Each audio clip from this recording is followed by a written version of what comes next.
Longtime listeners and backers of our PseudoPod 10-year anniversary will be familiar with the artistic work and madcap visions of Jonathan Chaffin of Horror in Clay.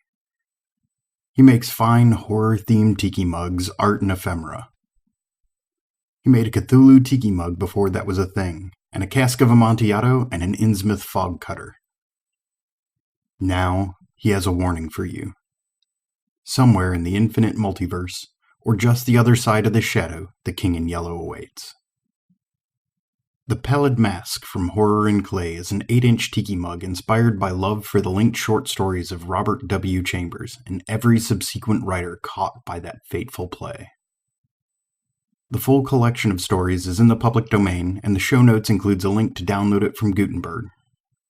In addition to the story we're about to replay for you, we direct your attention to episodes 491, 558, and 574 for the second act, Toward the Banner of the King, and While the Black Stars Burn.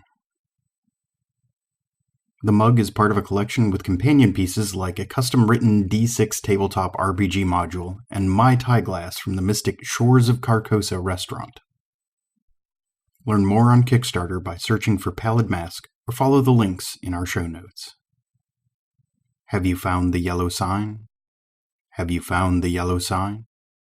Have you found the yellow sign? This episode was found wandering the halls of BBC Broadcasting House late at night. All it would say is, appointment with fear, my friends. Appointment with fear. Listen to it. PseudoPod episode 364, December 13th, 2013. This week's story, The Yellow Sign by Robert W. Chambers. Welcome to PseudoPod, the weekly horror podcast. I'm your host, Alasdair, and this is my first exposure to this story. It's fantastic.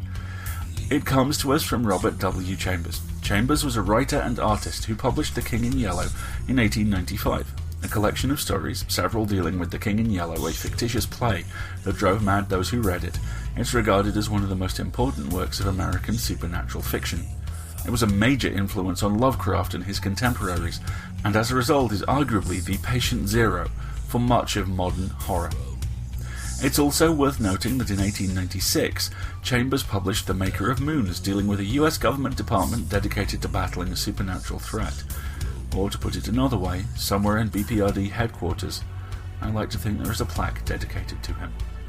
Rather wonderfully, after all this grue and gore, Chambers finished his career writing romance fiction, which just goes to show everyone should get a happy ending involving champagne and chocolates every once in a while. Your reading this week is by the ever-wonderful B.J. Harrison. So, make sure you focus on the art. I'm trying very hard not to think about the consequences, because we have a story for you. And we promise you it's true.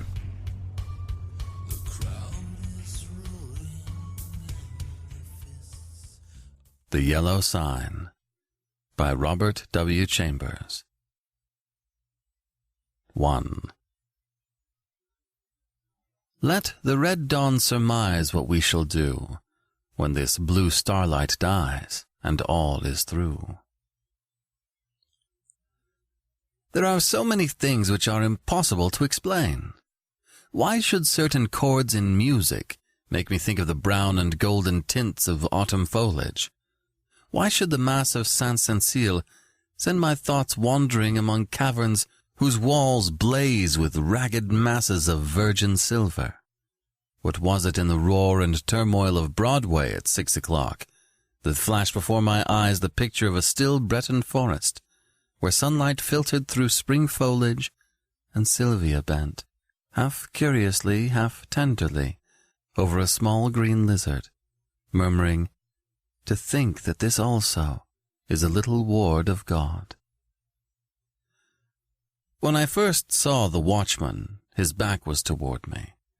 I looked at him indifferently until he went into the church. I paid no more attention to him than I had to any other man who lounged through Washington Square that morning, and when I shut my window and turned back into my studio, I had forgotten him.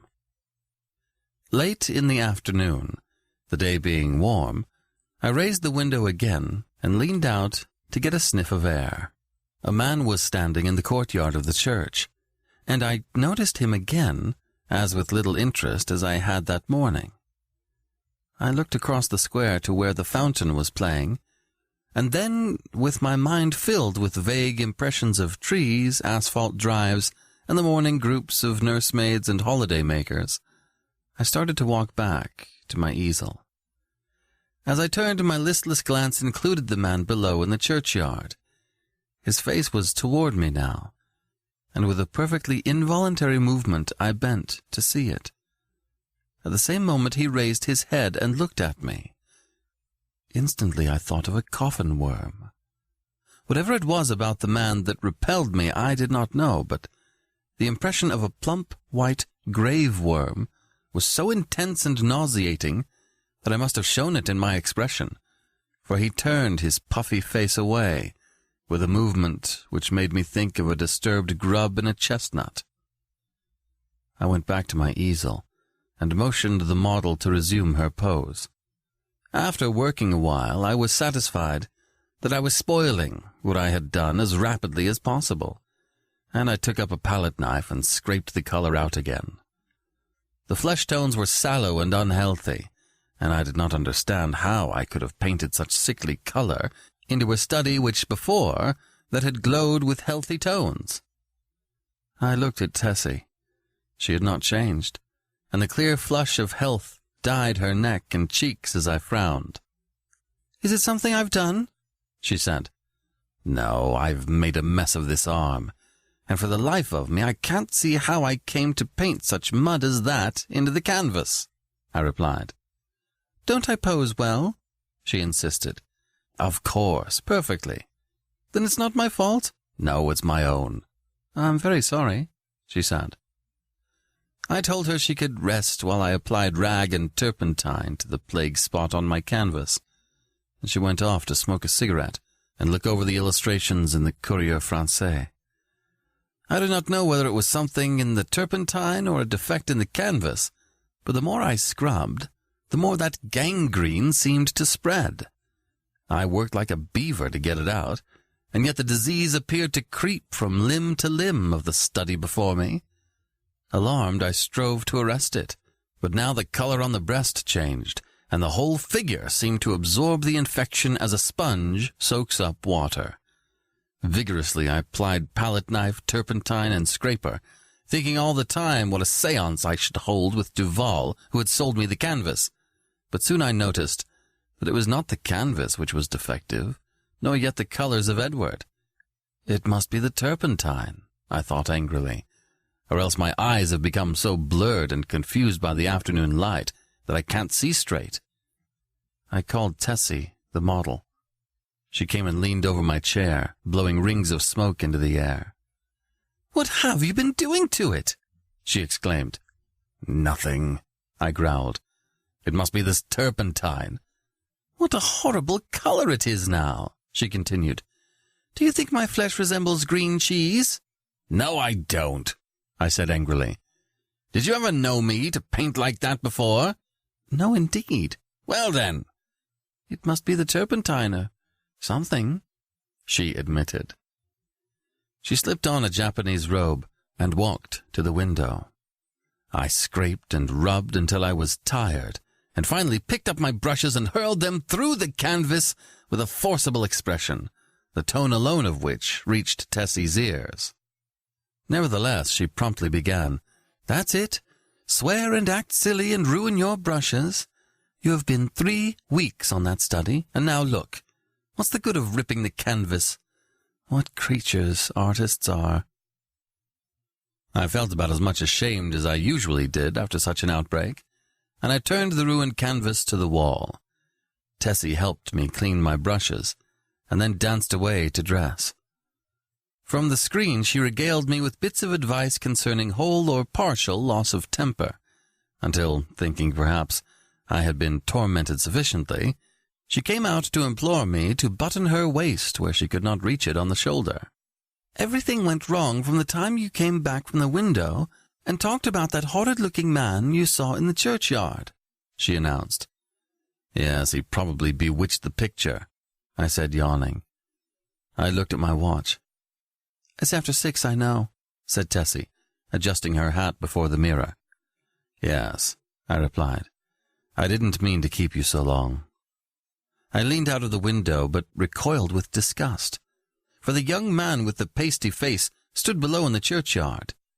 Tessie saw my gesture of disapproval and leaned from the window. "Is that the man you don't like?" she whispered. I nodded.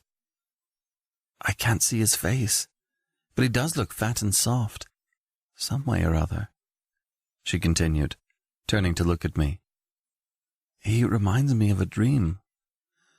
An awful dream I once had, or—" She mused, looking down at her shapely shoes. "Was it a dream after all?" "How should I know?" I smiled. Tessie smiled in reply. "You were in it," she said. "So perhaps you might know something about it." Tessie, I protested. "Don't you dare flatter by saying that you dream about me." "But I did," she insisted. "Shall I tell you about it?" Tessie leaned back on the open windowsill and began very seriously. "One night last winter, I was lying in bed, thinking about nothing at all in particular. I had been posing for you, and I was tired out, yet it seemed impossible for me to sleep. I heard the bells in the city ring 10, 11, and midnight. I must have fallen asleep about midnight because I don't remember hearing the bells after that. It seemed to me that I had scarcely closed my eyes when I dreamed that something impelled me to go to the window. I rose, and raising the sash leaned out. 25th Street was deserted as far as I could see. I began to be afraid. Everything outside seemed so black and uncomfortable. Then the sound of wheels in the distance came to my ears, and it seemed to me as though that was what I must wait for. Very slowly the wheels approached, and finally I could make out a vehicle moving along the street. It came nearer and nearer, and when it passed beneath my window, I saw it was a hearse. Then, as I trembled with fear, the driver turned and looked straight at me. When I awoke, I was standing by the open window, shivering with cold, but the black-plumed hearse and the driver were gone. I dreamed this dream again in March last, and again awoke beside the open window. Last night, the dream came again. You remember how it was raining? When I awoke, standing at the open window, my nightdress was soaked. "But where did I come into the dream?" I asked. You were in the coffin, but you were not dead." "In the coffin?" "Yes." "How did you know? Could you see me?" "No, I only knew you were there." "Had you been eating Welsh rarebits or lobster salad?" I began laughing, but the girl interrupted me with a frightened cry. "Hello, what's up?" I said, as she shrank into the embrasure by the window. The man below in the churchyard. He drove the hearse." "Nonsense," I said, but Tessie's eyes were wide with terror. I went to the window and looked out. The man was gone. "Come, Tessie," I urged. "Don't be foolish. You have posed too long. You are nervous." "Do you think I could forget that face?" she murmured. 3 times I saw the hearse pass below my window, and every time the driver turned and looked up at me. Oh, his face was so white and soft. It looked dead. It looked as if it had been dead a long time. I induced the girl to sit down and swallow a glass of marsala. Then I sat down beside her and tried to give some advice. "Look here, Tessie," I said. "You go to the country for a week or 2, and you'll have no more dreams about hearses. You pose all day, and when night comes your nerves are upset. You can't keep this up. Then again, instead of going to bed when your day's work is done, you run off to picnics at Sulzer's Park, or go to the El Dorado or Coney Island, and when you come down here next morning, you are fagged out. There was no real hearse. That was a soft-shell crab dream." She smiled faintly. "What about the man in the churchyard?" "Oh, he's only an ordinary, unhealthy, everyday creature." "As true as my name is Tessie Reardon, I swear to you, Mr. Scott, that the face of the man below in the churchyard is the face of the man who drove the hearse." "What of it?" I said. "It's an honest trade. Then you think I did see the hearse?" "Oh," I said diplomatically, "if you really did, it might not be unlikely that the man below drove it. There is nothing in that." Tessie rose, unrolled her scented handkerchief, and taking a bit of gum from a knot in the hem, placed it in her mouth. Then, drawing on her gloves, she offered me her hand, with a frank, "Good night, Mr. Scott," and walked out. 2. The next morning, Thomas, the bellboy, brought me the Herald and a bit of news. The church next door had been sold. I thanked heaven for it. Not that, it being a Catholic, I had any repugnance for the congregation next door, but because my nerves were shattered by a blatant exhorter, whose every word echoed through the aisle of the church as if it had been my own rooms, and who insisted on his R's with a nasal persistence which revolted my every instinct. Then, too, there was a fiend in human shape, an organist, who reeled off some of the grand old hymns with an interpretation of his own, and I longed for the blood of a creature who could play the doxology with an amendment of minor chords which one hears only in a quartet of very young undergraduates. I believe the minister was a good man, but when he bellowed, "And the Lord said unto Moses, the Lord is a man of war, the Lord is his name. My wrath shall wax hot, and I will kill you with the sword." I wondered how many centuries of purgatory it would take to atone for such a sin. "Who bought the property?" I asked Thomas. "Nobody that I know, sir. I do say the gent what owns this here Hamilton Flats was looking at it. It might be a building more studios." I walked to the window. The young man with the unhealthy face stood by the churchyard gate, and at the mere sight of him the same overpowering repugnance took possession of me. "By the way, Thomas," I said, "who is that fellow down there?" Thomas sniffed. "That there Worm, sir? He's night watchman of the church, sir. He makes me tired of sitting out all night on them steps and looking at you insulting like. I'd have punched his head, sir. Beg pardon, sir." "Go on, Thomas."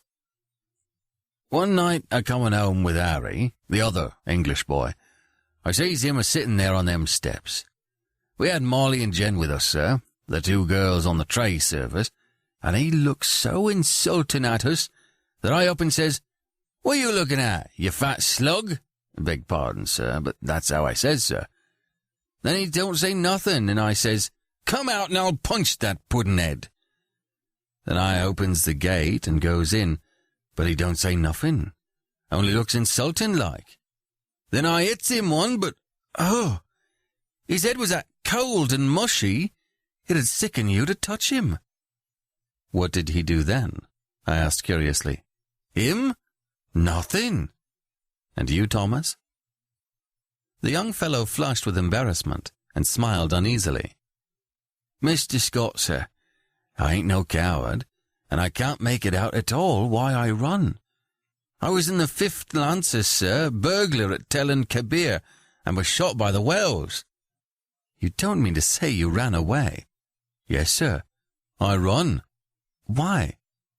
"That's just what I want to know, sir. I grabbed Molly and run, and the rest was as frightened as I." "But what were they frightened at?" Thomas refused to answer for a while, but now my curiosity was aroused about the repulsive young man below, and I pressed him. 3 years' sojourn in America had not only modified Thomas's Cockney dialect, but had given him the American's fear of ridicule. "You won't believe me, Mr. Scott, sir?" "Yes, I will." "You will laugh at me, sir." "Nonsense." He hesitated.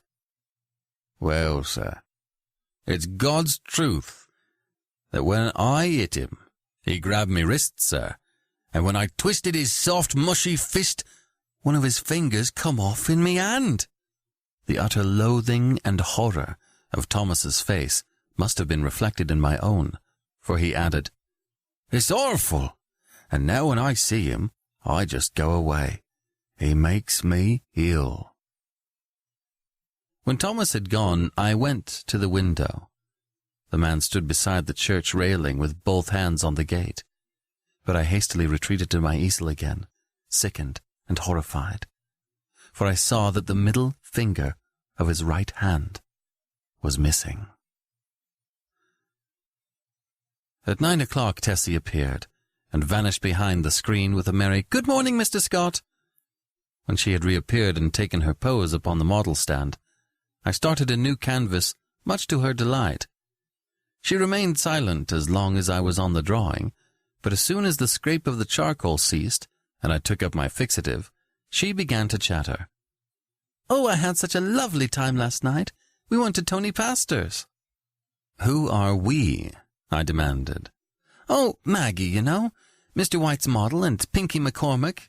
We call her Pinky because she's got that beautiful red hair you artists like so much. And Lizzie Burke."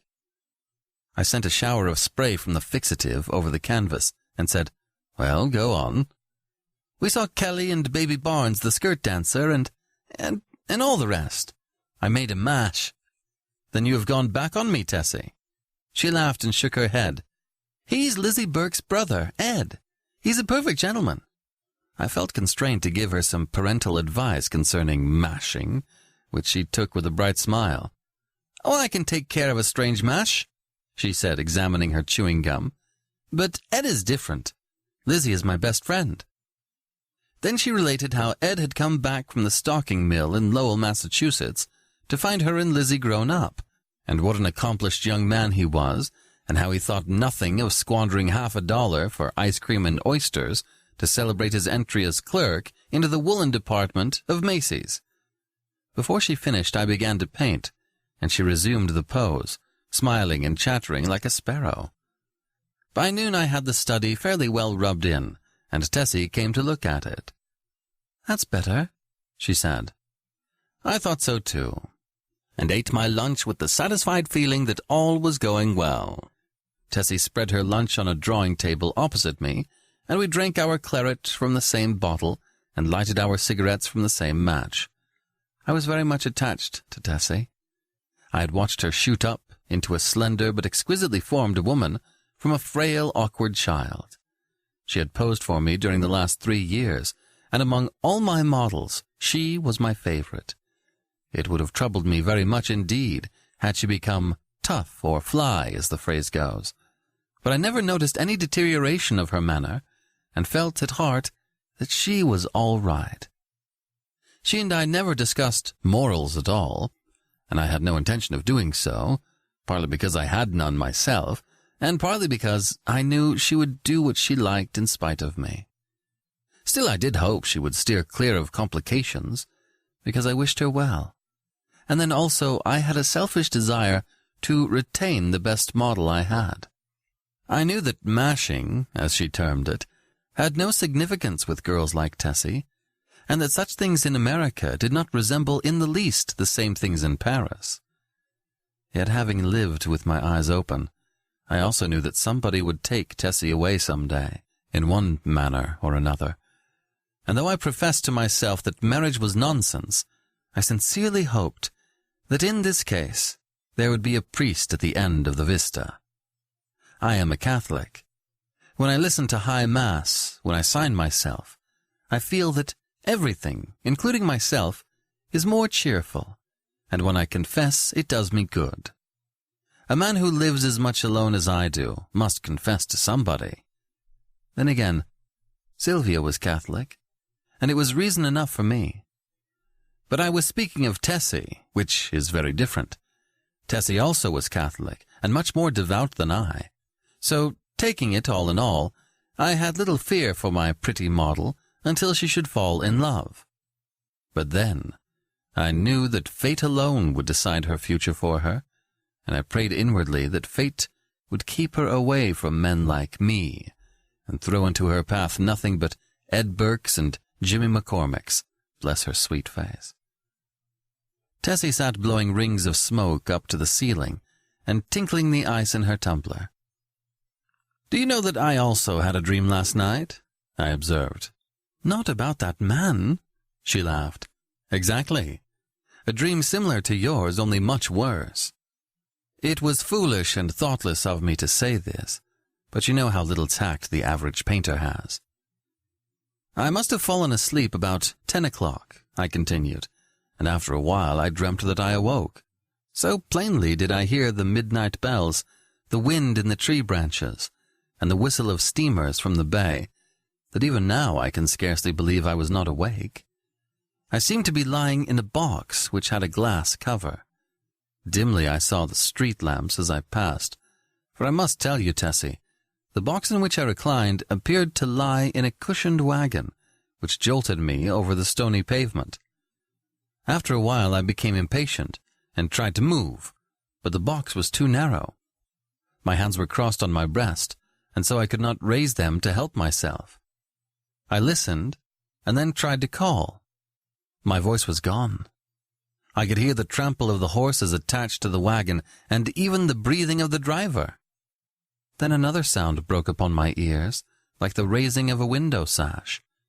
I managed to turn my head a little, and found I could look, not only through the glass cover of my box, but also through the glass panes in the side of the covered vehicle. I saw houses, empty and silent, with neither light nor life about any of them excepting one. In that house, a window was open on the first floor, and a figure all in white stood looking down into the street. It was you. Tessie had turned her face away from me and leaned on the table with her elbow. "I could see your face," I resumed, "and it seemed to me to be very sorrowful." Then we passed on and turned into a narrow black lane. Presently the horses stopped. I waited and waited, closing my eyes with fear and impatience, but all was silent as the grave. After what seemed to me hours, I began to feel uncomfortable. A sense that somebody was close to me made me unclose my eyes. Then I saw the white face of the hearse driver looking at me through the coffin lid. A sob from Tessie interrupted me. She was trembling like a leaf. I saw I had made an ass of myself and attempted to repair the damage. "Why, Tess," I said, "I only told you this to show you what influence your story might have on another person's dreams. You don't suppose I really lay in a coffin, do you? What are you trembling for? Don't you see that your dream and my unreasonable dislike for that inoffensive watchman of the church simply set my brain working as soon as I fell asleep?" She laid her head between her arms and sobbed as if her heart would break. What a precious triple donkey I had made of myself. But I was about to break my record. I went over and put my arm about her. "Tessie, dear, forgive me," I said. "I had no business to frighten you with such nonsense. You are too sensible a girl, too good a Catholic to believe in dreams." Her hand tightened on mine, and her head fell back upon my shoulder, but she still trembled, and I petted her and comforted her. "Come, Tess. Open your eyes and smile." Her eyes opened with a slow, languid movement and met mine, but their expression was so queer that I hastened to reassure her again. "It's all humbug, Tessie. You surely are not afraid that any harm will come to you because of that?" "No," she said, but her scarlet lips quivered. "Then what's the matter? Are you afraid?" "Yes. Not for myself." "For me, then?" I demanded gaily. "For you," she murmured, in a voice almost inaudible. I care for you." At first I started to laugh, but when I understood her, a shock passed through me, and I sat like one turned to stone. This was the crowning bit of idiocy I had committed. During the moment which elapsed between her reply and my answer, I thought of 1,000 responses to that innocent confession. I could pass it by with a laugh, I could misunderstand her and reassure her as to my health, I could simply point out that it was impossible she could love me. But my reply was quicker than my thoughts, and I might think and think now when it was too late, for I had kissed her on the mouth. That evening I took my usual walk in Washington Park, pondering over the occurrences of the day. I was thoroughly committed. There was no back out now, and I stared the future straight in the face. I was not good, not even scrupulous, but I had no idea of deceiving either myself or Tessie. The one passion of my life lay buried in the sunlit forests of Brittany. Was it buried forever? Hope cried no. For 3 years I had been listening to the voice of hope, and for 3 years I had waited for a footstep on my threshold. Had Sylvia forgotten? No, cried hope. I said that I was not good. That is true. But still I was not exactly a comic opera villain. I had led an easy-going, reckless life, taking what invited me of pleasure, deploring and sometimes bitterly regretting consequences. In one thing alone, except my painting, was I serious, and that was something which lay hidden, if not lost, in the Breton forests. It was too late now for me to regret what had occurred during the day. Whatever it had been, pity, a sudden tenderness for sorrow, or the more brutal instinct of gratified vanity, it was all the same now, and unless I wished to bruise an innocent heart, my path lay marked before me. The fire and strength, the depth of passion of a love which I had never even suspected, with all my imagined experience in the world, left me no alternative but to respond or send her away. Whether because I am so cowardly about giving pain to others, or whether it was that I have little of the gloomy Puritan in me, I do not know. But I shrank from disclaiming responsibility for that thoughtless kiss, and in fact had no time to do so before the gates of her heart opened and the flood poured forth. Others who habitually do their duty and find a sullen satisfaction in making themselves and everybody else unhappy might have withstood it. I did not. I dared not. After the storm had abated, I did tell her that she might better have loved Ed Burke and worn a plain gold ring. But she would not hear of it, and I thought perhaps that as long as she had decided to love somebody she could not marry, it had better be me. I, at least, could treat her with an intelligent affection, and whenever she became tired of her infatuation, she could go none the worse for it. For I was decided on that point, although I knew how hard it would be. I remembered the usual termination of platonic liaisons, and I thought how disgusted I had been whenever I heard of one. I knew I was undertaking a great deal for so unscrupulous a man as I was, and I dreaded the future. But never for one moment did I doubt that she was safe with me. Had it been anybody but Tessie, I should not have bothered my head about scruples, for it did not occur to me to sacrifice Tessie as I would have sacrificed a woman of the world. I looked the future squarely in the face, and saw the several probable endings to the affair. She would either tire of the whole thing, or become so unhappy that I should have either to marry her or go away. If I married her, we would be unhappy, I with a wife unsuited to me, and she with a husband unsuitable for any woman. For my past life could scarcely entitle me to marry.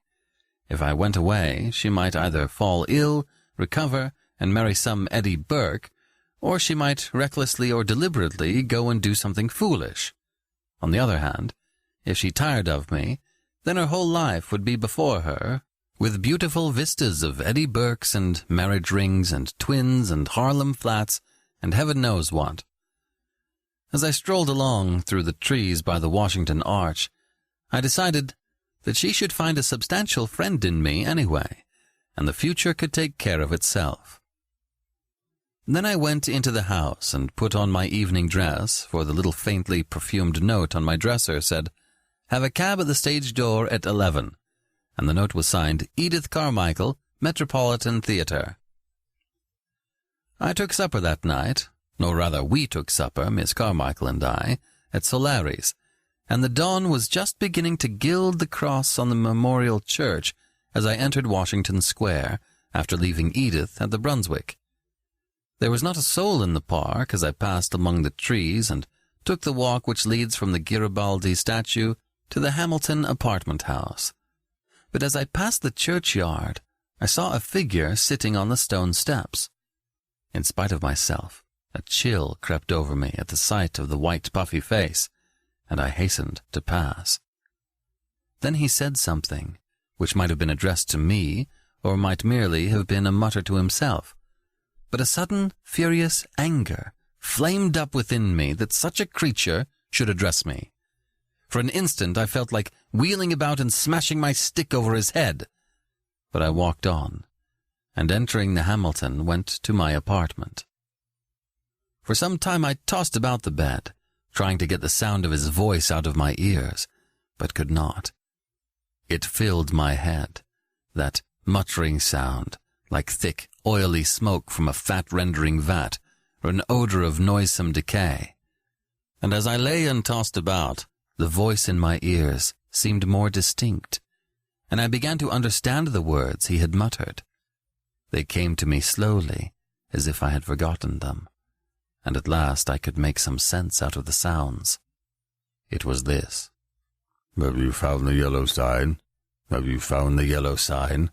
Have you found the yellow sign?" I was furious. What did he mean by that? Then, with a curse upon him and his, I rolled over and went to sleep. But when I awoke later, I looked pale and haggard, for I had dreamed a dream of the night before, and it troubled me more than I cared to think. I dressed and went down into my studio. Tessie sat by the window, but as I came in she rose and put both arms around my neck for an innocent kiss. She looked so sweet and dainty that I kissed her again, and then sat down before the easel. "Hello, where's the study I began yesterday?" I asked. Tessie looked conscious but did not answer.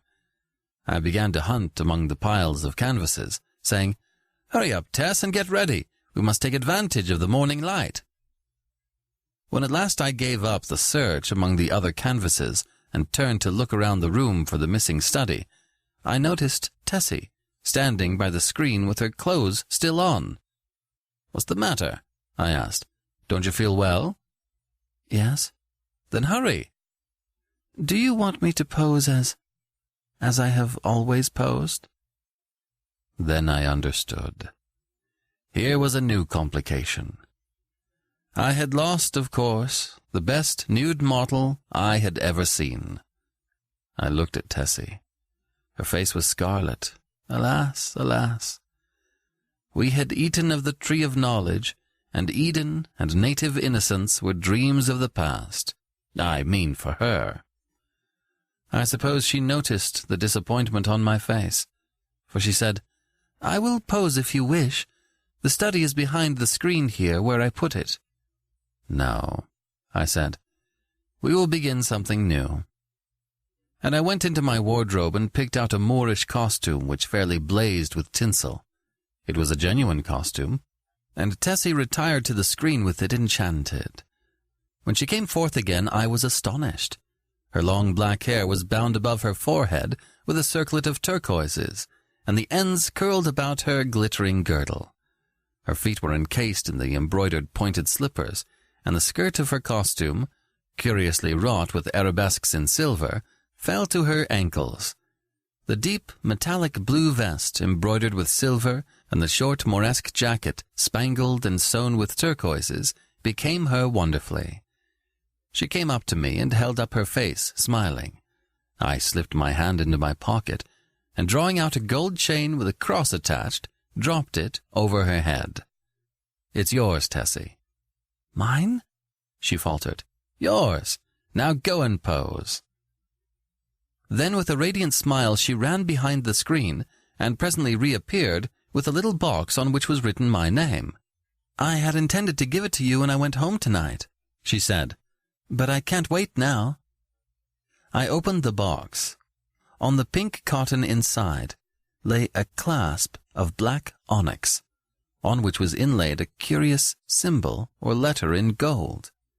It was neither Arabic or Chinese, nor, as I found afterwards, did it belong to any human script.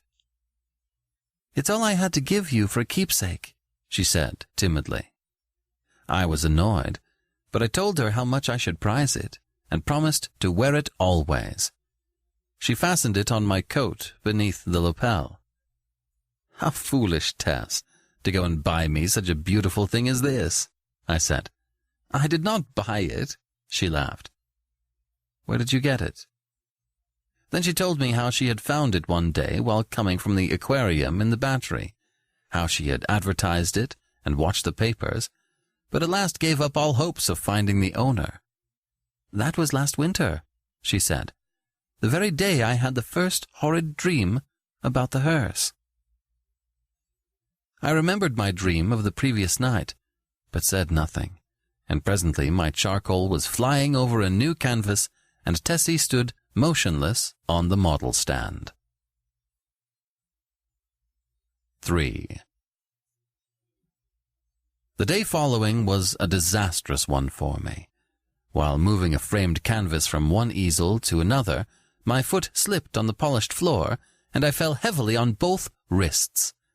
They were so badly sprained that it was useless to attempt to hold the brush, and I was obliged to wander about the studio, glaring at unfinished drawings and sketches, until despair seized me, and I sat down to smoke and twiddle my thumbs with rage. The rain blew against the windows and rattled the roof of the church, driving me into a nervous fit with its interminable patter. Tessie sat sewing by the window, and every now and then raised her head and looked at me with such innocent compassion that I began to feel ashamed of my irritation and looked about for something to occupy me. I had read all the papers and all the books in the library, but for the sake of something to do, I went to the bookcases and shoved them open with my elbow. I knew every volume by its color and examined them all, passing slowly around the library and whistling to keep up my spirits. I was turning to go into the dining room when my eye fell upon a book bound in serpent skin, standing in a corner of the top shelf of the last bookcase. I did not remember it, and from the floor could not decipher the pale lettering on the back. So I went to the smoking room and called Tessie. She came in from the studio and climbed up to reach the book. "What is it?" I asked. "The King in Yellow." I was dumbfounded. Who had placed it there? How came it in my rooms? I had long ago decided that I should never open that book, and nothing on earth could have persuaded me to buy it. Fearful lest curiosity might tempt me to open it, I had never even looked at it in bookstores. If I ever had had any curiosity to read it, the awful tragedy of young Castaigne, whom I knew, prevented me from exploring its wicked pages. I had always refused to listen to any description of it, and indeed nobody ever ventured to discuss the second part aloud, so I had absolutely no knowledge of what those leaves might reveal. I stared at the poisonous mottled binding as I would at a snake. "Don't touch it, Tessie," I said. "Come down." Of course, my admonition was enough to arouse her curiosity, and before I could prevent it, she took the book and, laughing, danced off into the studio with it. I called to her, but she slipped away with a tormenting smile at my helpless hands, and I followed her with some impatience. "Tessie!" I cried, entering the library. "Listen, I am serious. Put that book away. I do not wish you to open it." The library was empty. I went into both drawing rooms, then into the bedrooms, laundry, kitchen, and finally returned to the library and began a systematic search. She had hidden herself so well that it was half an hour later when I discovered her, crouching white and silent by the latticed window in the storeroom above. At the first glance I saw she had been punished for her foolishness. The King in Yellow lay at her feet.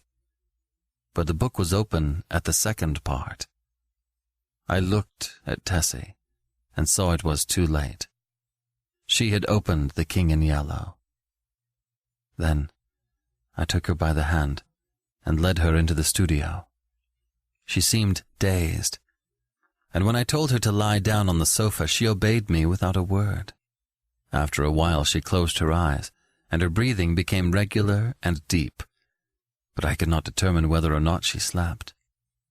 For a long while I sat silently beside her, but she neither stirred nor spoke. And at last I rose and, entering the unused storeroom, took the book in my least injured hand. It seemed as heavy as lead, but I carried it into the studio again, and sitting down on the rug beside the sofa, opened it and read it through from beginning to end. When, faint with the excess of my emotions, I dropped the volume and leaned wearily back against the sofa, Tessie opened her eyes and looked at me. We had been speaking for some time in a dull, monotonous strain before I realized that we were discussing the King in Yellow. Oh, the sin of writing such words. Words which are clear as crystal, limpid and musical as bubbling springs. Words which sparkle and glow, like the poisoned diamonds of the Medicis. Oh, the wickedness, the hopeless damnation of a soul who could fascinate and paralyze human creatures with such words. Words understood by the ignorant and wise alike. Words which are more precious than jewels, more soothing than music, more awful than death. We talked on, unmindful of the gathering shadows, and she was begging me to throw away the clasp of black onyx, quaintly inlaid with what we now knew to be the yellow sign. I never shall know why I refused, though even at this hour, here in my bedroom as I write this confession, I should be glad to know what it was that prevented me from tearing the yellow sign from my breast and casting it into the fire. I am sure I wished to do so, and yet Tessie pleaded with me in vain. Night fell, and hours dragged on, but still we murmured to each other of the king and the pallid mask, and midnight sounded from the misty spires in the fog-wrapped city. We spoke of Hayster and of Casilda, while outside the fog rolled against the blank window panes as the cloud waves roll and break on the shores of Holly. The house was very silent now, and not a sound came up from the misty streets.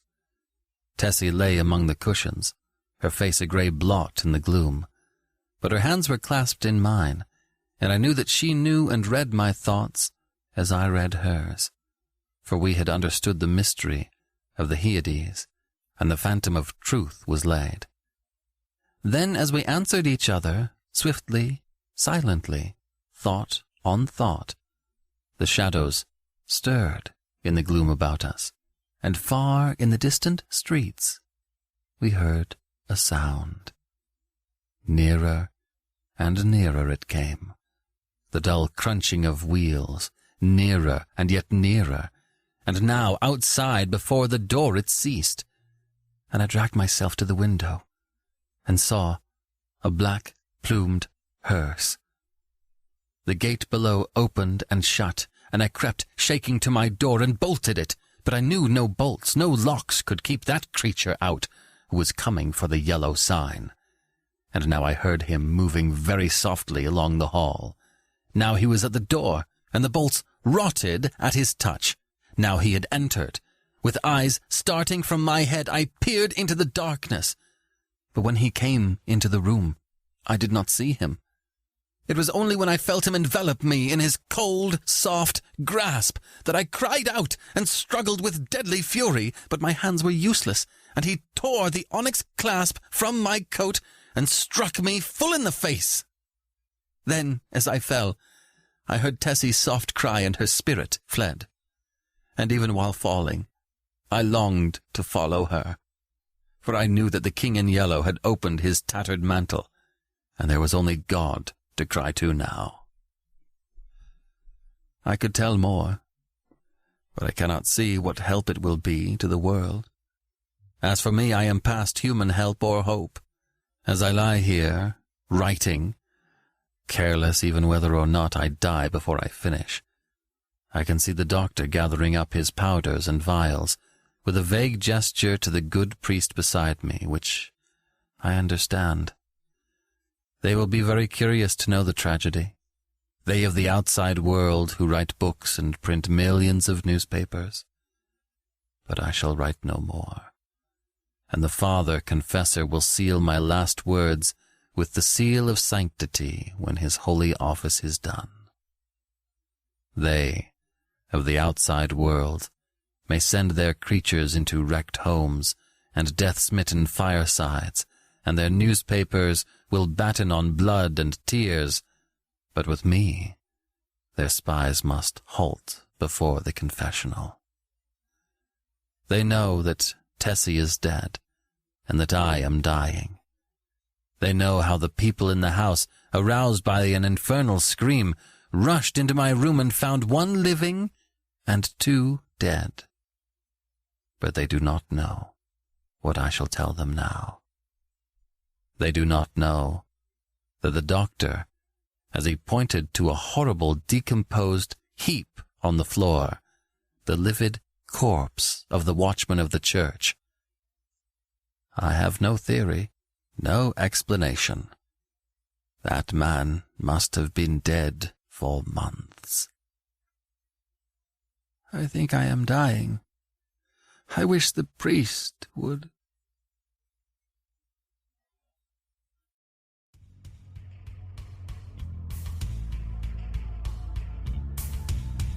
So as I mentioned last week, Friedkin defines horror as seeing something approach.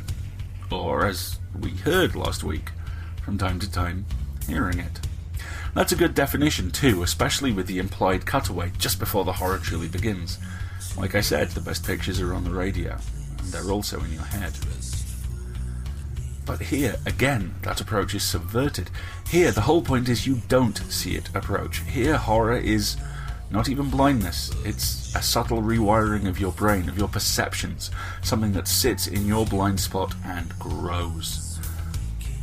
This is horror as cuckoo, horror as parasite, sitting in the middle of your nest and demanding to be fed as though it belonged there. It's a strikingly subtle take on the genre, and one that I could stand to see in lots of other places even now. In fact, if this reminds me of anything, it's Pontypool. An excellent movie about the infection of a small Canadian town by a linguistic virus. It's a story that has a lot in common with this one. There's the same creeping sense of something being wrong, the same feeling of the world being rebuilt around you, and the same nagging sensation that your blind spot can see you just fine. And it's getting bigger. Like the last story, this piece is about being hunted. However, here, the hunter is an idea, and no one can outrun those. Wrapped in an exploration of what happens when the relationship between artist and model, and in turn, artist and work, collapses, this is a story that wears its years lightly. Forbidden knowledge, broken people, a story that shouldn't be told but somehow always finds a way to be, and underneath all that, the Yellow King. His roots gnarled and skeletal and decades long, reaching up through literature, film, TV, and now podcasting. The King in Yellow is here. He's always been here. And we will always, always be in the audience. PseudoPod relies on you to pay our authors and cover our server costs. So, if you liked this story, please go to pseudopod.org and click on Feed the Pod. It'll give you two options there. Donations are one-shot deals, and they are always tremendously welcome. But they're also a short-term inconvenience for you, and in the long term don't do anything for us. Subscribing, weirdly, is much better, and you can do it from as little as $2 a month. That way you get every episode and the extensive premium content we have planned. You're out maybe a couple of candy bars a month, and we have $2 a month less to find. Everyone wins, aside from the candy bar manufacturers, and let's face it, they've had it coming for a while. Either way, go to pseudopod.org and click on Feed the Pod and help out if you can. PseudoPod will return next week with Whispers in the Dark by Andrew Marinus. It's a production of Escape Artists Incorporated and is released under a Creative Commons Attribution Non-Commercial No Derivatives license, and PseudoPod wants you to stop. It wants you to stop understanding. Stop understanding what you're saying. Stop understanding and listen to me!